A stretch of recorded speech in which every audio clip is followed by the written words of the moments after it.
యానం నుండి అమరాపురం వెళ్ళే దారిలో సిలిపర్లి అని ఒక విలేజ్ ఉంది. ఆ విలేజ్లో వెనకాల కనిపిస్తుంది కదా, అది నాగేశ్వరరావు గారి బిర్యానీ అనమాట. మిక్స్డ్ బిర్యానీ ఇక్కడ చాలా ఫేమస్. పార్సల్ ఎందుకు తీసుకున్నాం అంటే ఆ లోపల సిట్టింగ్ లేదనమాట.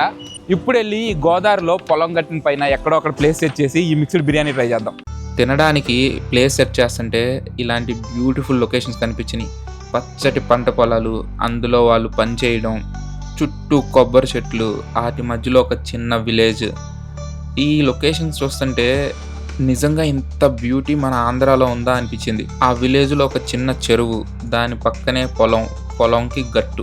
పార్సల్ తీసుకుని ఒక విలేజ్ లోపలికి ఎటు దారుంటే అటు ఆ లోపలికి తోలుకుంటూ వచ్చేసాం. ఇక్కడికి వచ్చిన తర్వాత కొబ్బరి తోటల్లో ఒక సిట్టింగ్ సెట్ చేసాం అనమాట.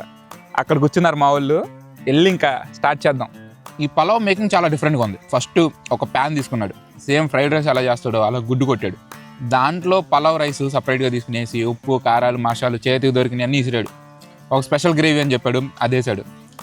ఆ తర్వాత పక్కన ఉన్న ఫ్రై పీసు అవి ఏ కనిపిస్తాయి అన్నీ వేస్తాడు. లాస్ట్కి తీసుకొచ్చి మా దగ్గర ఒకటి పెట్టాడు.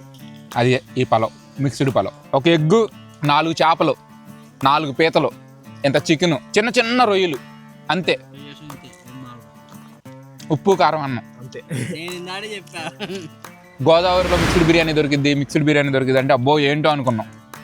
ఇంకానే ఒకటే తీసుకున్నాం 4 షేర్ చేసుకుంటాకి. ఈ ఒకటి 500 రూపాయలు.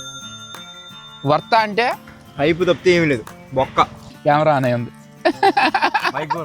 ఇక్కడ ఉంది. అప్పుడప్పుడు ఇలా బయటకు వచ్చి తినండి. ఎంతసేపు ఆ ఏసీ రెస్టారెంట్లో కూర్చుంటే ఏం రాదు.